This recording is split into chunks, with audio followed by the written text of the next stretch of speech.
বন্ধুরা, আজ আমি আর করছি চিকেনের লাল ঝোল। দেখুন আমি কীভাবে করছি। প্রথমে আমি কড়াতে তেল দিয়ে দিলাম, তেজপাতা, গরম মশলা, গোটা জিরে, পেঁয়াজ দিয়ে দেবো, পেঁয়াজ বাটা, আদা বাটা, টমেটো আমি সব এক এক করে দিয়ে দিচ্ছি। এবার এগুলোকে ভালো করে কষাতে হবে। আর 3টে মতো পেঁয়াজ আছে। এবার দিয়ে দিচ্ছি টমেটো, এরপর দিয়ে দেবো 1 চামচ রসুন,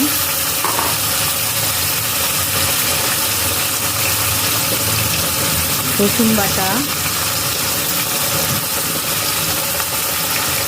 লবণ 1 চামচের মতন, এরপর দেবো আমি হলুদ গুঁড়ো,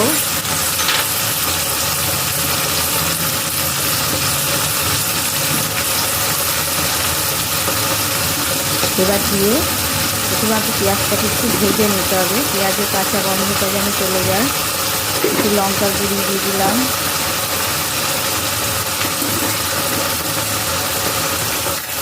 এটাকে ভালো করে নেড়ে চেড়ে একটু তেল ছাড়া পর্যন্ত অপেক্ষা করতে হবে। এরপর আমি চিকেনগুলো এক এক করে দিয়ে দেবো।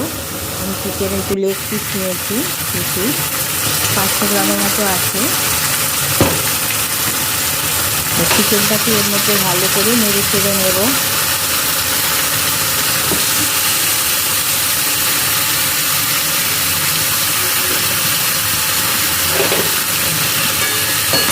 ভালো করে এটাকে 15 মিনিটের মতন কষিয়ে নিতে হবে।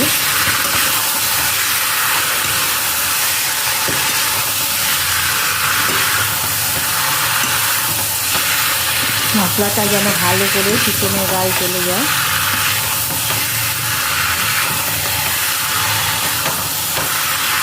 ভালো করে নেড়ে নিচ্ছি।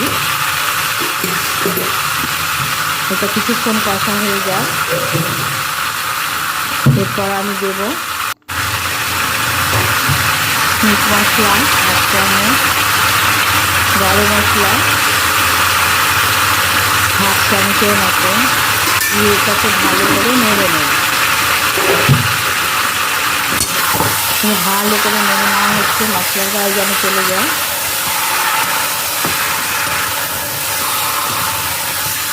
এবার এটা কিছুক্ষণ নাড়াচাড়ার পর এটা একটু পাতলা ঝোলের মতো করবো। এবার আমি গরম জল দিয়ে দেবো।